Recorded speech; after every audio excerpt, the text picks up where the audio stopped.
This is a podcast from the South China Morning Post.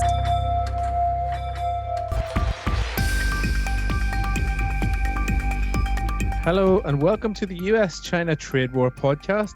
I'm Finbarr Bermingham on the political economy desk here at the South China Morning Post. Across Hong Kong, our staff are working in various degrees of isolation and quarantine as we continue to practice the sort of social distancing that we hope will see us out the other side of the coronavirus outbreak safe and sound. And that means that once again we are recording remotely. But I've got a new mic which is stacked precariously on a pile of books, so everything is fine. This week I'll be talking with John Carter and Zhou Xin, the political economy editors here at the SCMP, to discuss new numbers on China's slowly recovering economy, but the big hit that's coming ahead. We will be discussing the politics and economics of mask exports, which, mark my words, will be the title of more than one postgraduate thesis in the years to come. I'm also delighted to be joined by Frank Lavin. Frank was the political director for President Ronald Reagan in the 1980s. He was at one time the US ambassador for Singapore. He was the Undersecretary for Commerce for International Trade under George W. Bush, and he was the head of the International Trade Commission in the 2000s. You might say he knows a thing or two about trade and diplomacy. Frank discusses the political tensions between the US and China as this virus rages. This is an interview that we're really excited about. Hope you enjoy. See you on the other side. Delighted to be joined by political economy editors John Carter and Zhou Xin from our respective locations dotted around Hong Kong. Guys, it's been another big week for the Chinese economy. We had the Purchasing Managers Index this week. This shows confidence of sentiment and of business conditions in the world's second largest economy. John, the numbers were better than they had been before, with the caveat that things are far from normal. Tell us about this week's PMI. Okay, this is the PMI for March for both the manufacturing and the services sector. And after hitting historic lows in February for both indexes, they rebounded back in positive territory, suggesting that both sectors are expanding again. These numbers have to be taken with a grain of salt. It's a sentiment index, and so people are basically saying things are better than they were last month. But that's not the same thing as saying things are good. They're still struggling to get production back online. They're still trying, especially small businesses, are still having trouble getting customers in because people are staying home because of fear of the virus.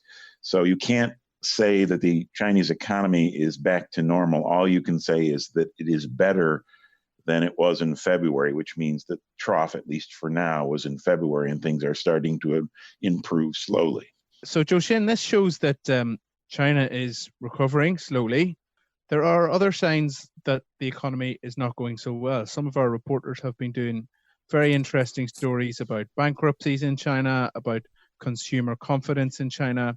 Is there genuine concern, Zhou Xin, from within the country that this second wave of coronavirus impact is going to be very strong on the economy?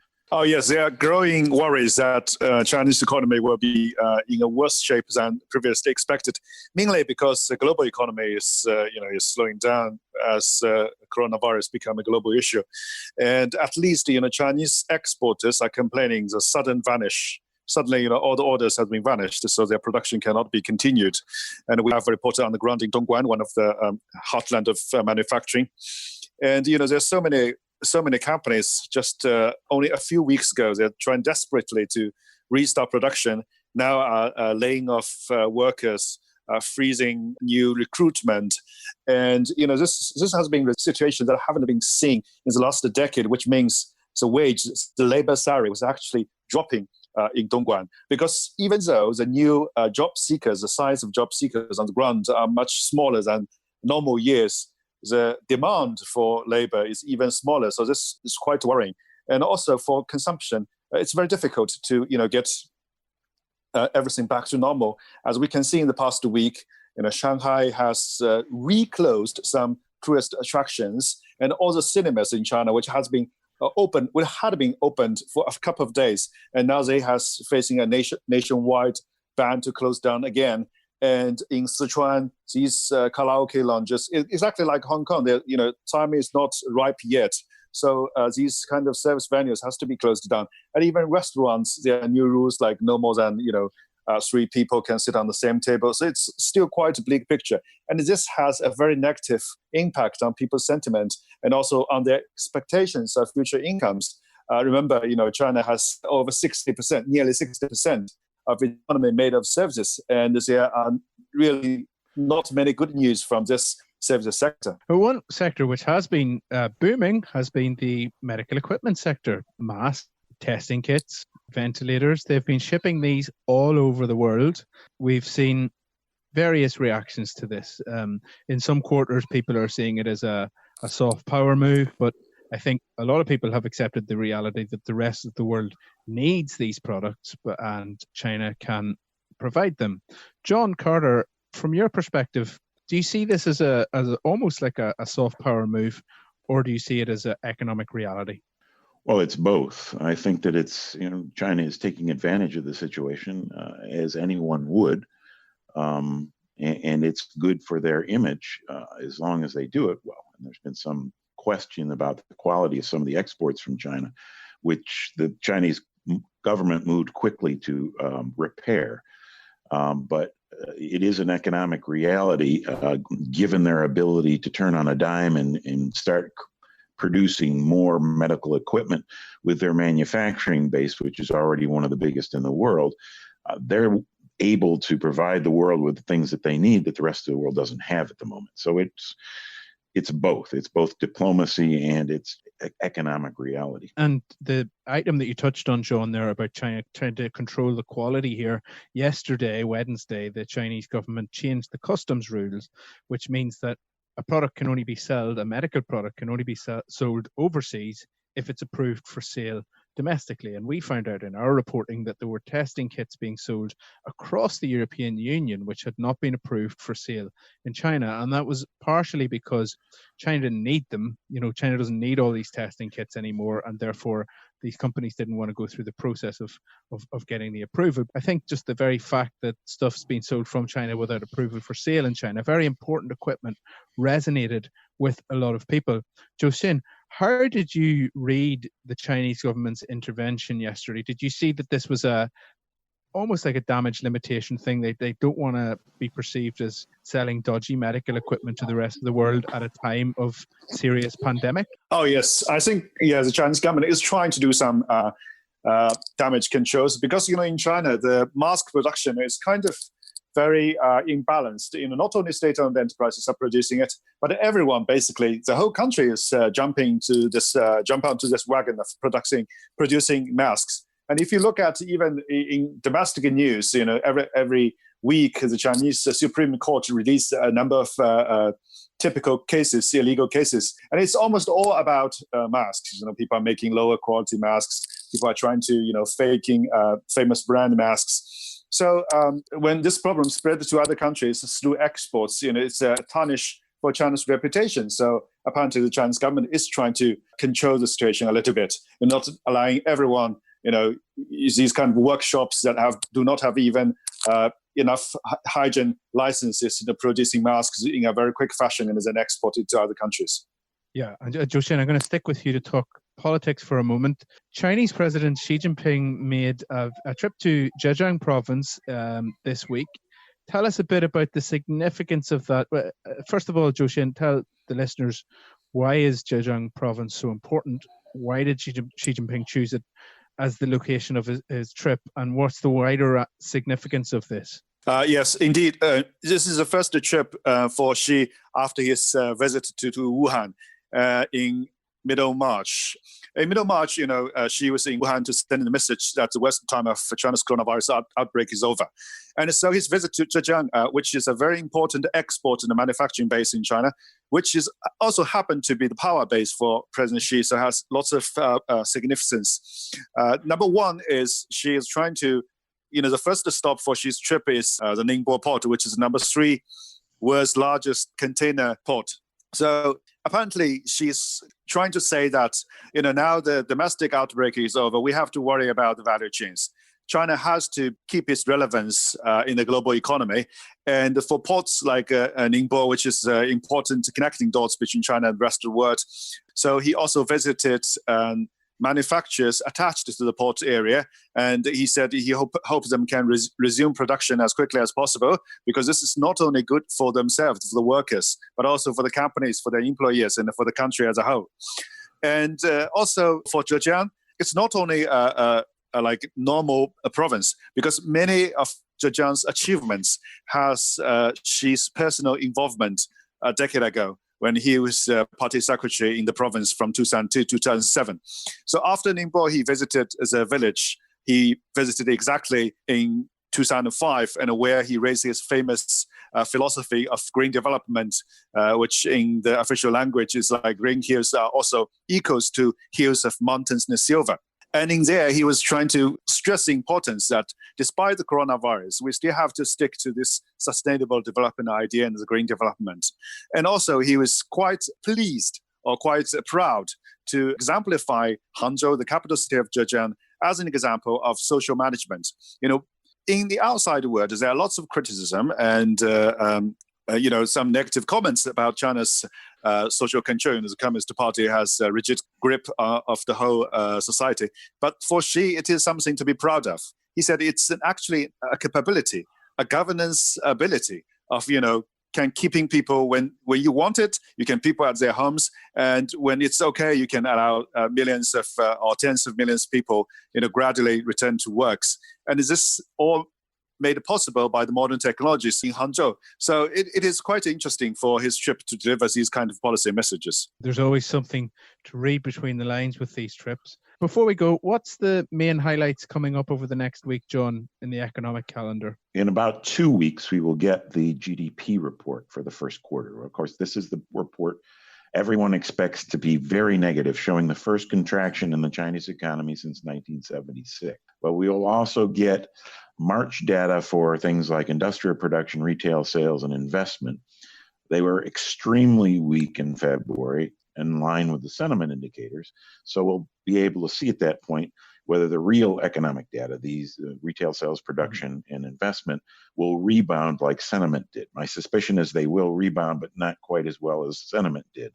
So we'll see. But this will be our first report showing what the economy has done since the trough in February. Good stuff. We look forward to seeing that. John, Zhou Xin, thanks so much.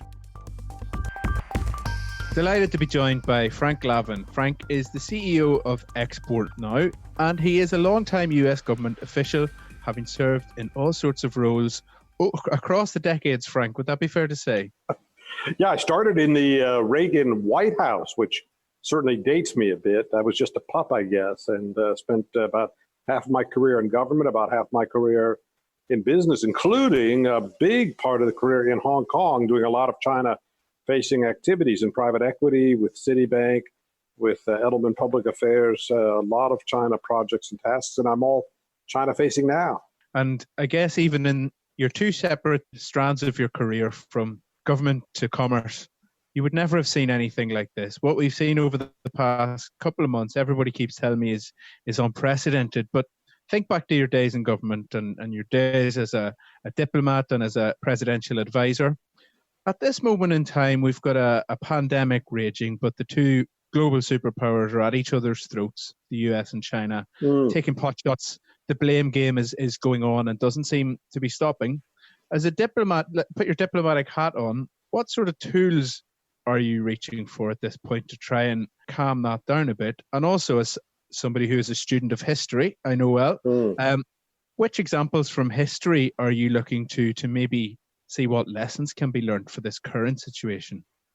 Well, by the way, I certainly think your premise is spot on, that this is, I think, the most severe economic shock to the international system in decades, if not longer. And I think previous shocks have been localized, like the collapse of the tech sector, the US stock exchange, or the EMU bond crisis and the Greek economic crisis. So there have been other shocks, but they tend to be localized, national level, sector-specific shocks. This is going to be more global and more profound. It's the broad economy in each one of these countries that are affected. All of Europe, North America, China are really going to be battered by this, and it's going to go on. I mean, the economic impact will go on for several quarters, so no doubt. And on top of that, you're right, there's this geopolitical competition or ongoing sort of low-level friction between the U.S. and China. And look, I'm never surprised when a country core message is that our problems stem from somebody else's mistakes. I'm not surprised that countries, I would say most countries, many countries, have that as a core line of their communications domestically. I think, though, I would advise anybody to be careful with that, because you don't want to get in sort of an arms race of ill will. You don't want to get in an open competition of insults and just encourage the other party to add fire to that bad karma going on. So, and I think unfortunately that's what we're drifting to. I would tell both Beijing and Washington, be careful about allowing the relationship to be defined entirely by negative messaging, and look for some ways to inject some kind of positive rhythm into this communication pattern, or at least dial down the negative so you can get back to some kind of equilibrium in the relationship. Would there be anything in particular, like a practical measure that could be taken? I mean, we're all hoping that the pair of them will collaborate, maybe on a vaccine or something like that. Is it as simple as a medical collaboration, or what would you recommend? Well, the specific steps, I would say that the President of the United States would probably be better suited not to label coronavirus the China virus, the Wuhan virus. I would just make that suggestion to Washington. And to China, I would say, look, it is not in China's interest for a foreign ministry spokesman to be intimating that the United States willfully or purposefully caused this and contaminate China. That's enormously harmful to China, because it is going to be viewed as such bad faith action and cause ill will. So they shouldn't be doing that. But I'd say there's some other interesting steps China could take if they wanted to show a little leadership. I mean, it's striking to me that Taiwan is a productive member of the WTO and other international bodies, clearly on a non-sovereign basis. Why can't it be a member of the WHO? And could China help shepherd some kind of arrangement that would allow Taiwan to participate, not to enjoy sovereign status, but to contribute and to share in the benefits of membership? And it strikes me if some step like that would be a strong signal to the international community that China wants to play a constructive leadership role and is not interested in bullying or shoving people around. Yeah, these things, maybe it's a sign of how far things have fallen. The Taiwan situation in particular, that seems quite almost far-fetched, the depth of feeling about China, Taiwan, WHO, all that stuff. Yeah, I'm not an expert on the WHO, but I did work on the WTO role and the APEC role. And these are both international bodies that have formal decision-making capabilities, and Taiwan participates in both. But all parties state that Taiwan's participation is not a statement of sovereign rights. It's a little bit like Taiwan's participation in the Olympics. So the point is there are mechanisms that will allow non-sovereign polities to participate, and I think it's viewed as beneficial if they do that. So it's just one idea that China could play a constructive role in that regard. Sure. And moving on to another topic which has been in the news a lot this week, mask diplomacy, area of diplomacy maybe you didn't have firsthand experience of yourself, Frank, but something which has really captured the imagination. We saw today Taiwan shipping 5-point-something million masks to the European Union. But China's really been behind a lot of this, sending PPE. And I think a point that's important to make is that it's not often gifted. This is often stuff that people have to pay for. But they're sending millions and millions of masks and ventilators and respiratory equipment and testing kits to Europe, now to the US, I saw, to parts of Africa, the Middle East, around Asia. How does this look from a US government perspective? I mean, the US is obviously at a time of high crisis. China has come out the other side of it. But do you recall a time in your career or in history where the US has sort of been caught on the back foot in that way and another power has stepped in to fill the vacuum? Well, I would say this, Finbarr, under the Trump administration, and I would say to some extent under the Obama administration, the U.S. has really stepped back from a global leadership role. Both presidents I think, were somewhat similar in saying the historic role that emerged after World War II, the Cold War, that historic role was just too expensive. There was U.S. could get it wrong, could get involved in wars overseas, or else Trump's view was not necessarily maybe that so much, but that the nominal friendship of others is really uneven or unfair, and other countries put a burden on the United States. The United States isn't fairly sharing burden with others. So both presidents, I think, saw a little bit of a step back from U.S. international leadership over the past decade or so, and as a result, we are where we are today. That the United States, I think, has got an underfunded aid program, an underfunded international posture, and I think China's playing to its strength. It has considerable manufacturing capability, and it's stepping up. I'm not sure to what extent it is donating, to what extent it is selling, but in any event, it is. This is the most comfortable China is in playing an international role that I've seen in my lifetime. So it's sending a very strong signal to the international community. Yeah, and a lot of people calling now for the US, as we've seen over the last few years, Frank, with the trade war and so on, for the US to bring some of its manufacturing back home, reorganize the supply chain. Obviously, we know the cost factors. We know that it's not easy to bring manufacturing back to the US, but with your businessman's hat on at the moment, do you actually see that's being a feasible prospect where post-coronavirus, the US does try and repatriate its medical supply chain and companies go along with that? Well, I have to tell you, I have to make a confession that I'm an economic rationalist, which is to say, I think that markets should determine where economic activity takes place. So if you do think it's important that the United States enhance its manufacturing sector, you have to put a policy framework in place that makes that as inviting as possible, meaning the investment will go where market factors determine it should go. So the United States should look at its tax rate and its labor policy and other elements. I can tell you this, not one businessman in the U.S. woke up this morning saying, how can I move manufacturing offshore? How can I close down the U.S.? Nobody begins their day thinking of that. But sometimes they're pushed to think that way because the United States can be inhospitable. So if you are serious about U.S. manufacturing capabilities, I would start the conversation by saying, what can the U.S. do better to make the U.S. as attractive as possible? By the way, the U.S. has done that, I think, extremely well with automobile manufacturing, where all of the global majors from Japan, Korea, Germany, all of the global majors have located manufacturing facilities in the U.S. because it is a good platform for where to put a big part of your global supply chain, your global manufacturing capabilities. Can we do that again with pharmaceuticals or equipment in medicals? I think we certainly can, but it's going to be based on a policy framework. Yeah, whether it's economically viable. And just to finish off, Frank, what do you see as the obvious legacies of this? And I know that we're in the middle of it, and sometimes it's hard to step out of the weeds and see the big picture, but when you look at the politics of this domestically in the United States, do you think this will cost Trump an election later in the year? Do you think that this will permanently damage U.S.-China relations? What do you think are the main vulnerabilities here? Those are two essay questions. Let's try. Let's you've got 2 minutes. Exactly. Let's take them sequentially.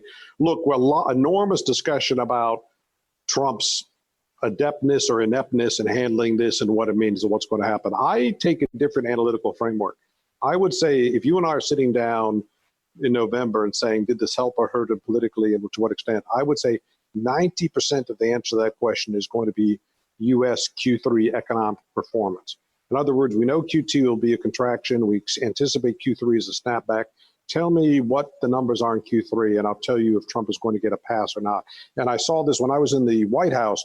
We looked at a lot of polling data, and it was striking to me how people's approval, disapproval of any presidential policy, agriculture policy, transportation policy, foreign policy, depended on the economy. So if the economy is performing, presidents tend to get a pass, right? And if they're not performing, they tend to get a fail. So the answer is look at those Q3 numbers, GDP, and the net unemployment numbers and the growth rate and so forth. Look at all of that, and I'll tell you how this affects Trump. And don't focus on, well, yesterday at a press conference he said something and it turned out to be exaggerated, or that will wash out. That will wash out to sea 6 months from now. That won't be what drives voter behavior.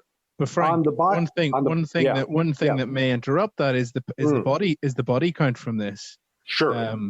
You know, that's an unknowable, of course, at the moment. But is that one thing that may just It may, but it was striking to me, speaking of going from inept to, I think, astute, that Trump changed the goalpost, that he had a policy struck me as very odd a month ago of minimizing this. And now he seems to be overstating it. So a month ago, we were saying, well, maybe 15 people have this. And now as people are saying, well, 100,000 to 200,000 deaths. So, I mean, I don't know how adeptly he's done this, but he shifted the goalpost rather dramatically to say, experts are looking at 100,000 to 200,000 deaths in the U.S. So if I come in less than that, I've done a great job. So I think he's already sort of sensing what you're suggesting, that it's going to get a lot worse than it is today. It's not going to come anywhere near 100,000. And I can tell you something, at the Republican convention or the formal campaign kickoff in September, Trump will be surrounded by medical professionals in white lab jackets, and he will say, these are the heroes. This is the group that brought America back from the brink and turned it around. And ladies and gentlemen, may I ask for a round of applause for our healthcare professionals that dedicated themselves to making us safe.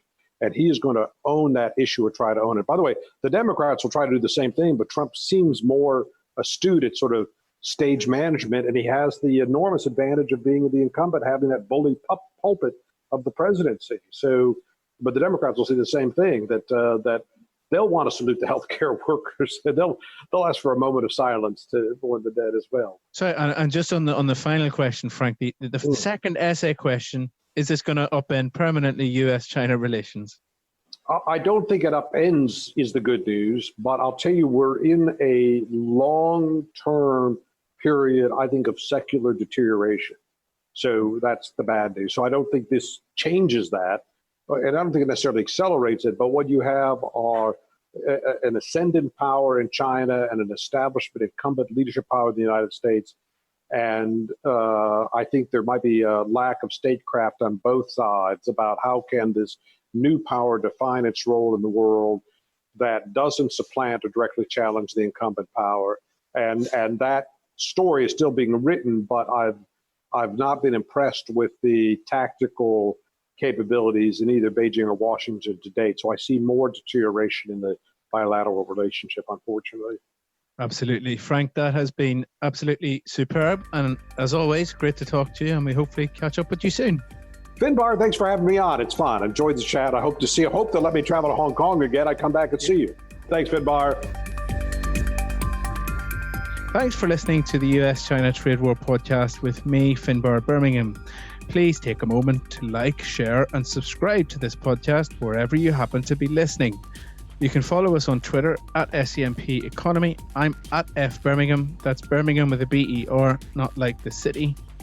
And follow updates on the SEMP.com website for 24-hour coverage of how this virus is unfolding and how it's affecting the Chinese and the global economy. Wash your hands, keep your distance, and we will see you next week. For more podcasts from the South China Morning Post, head to scmp.com, where you can hear more about technology, trade, culture, and society.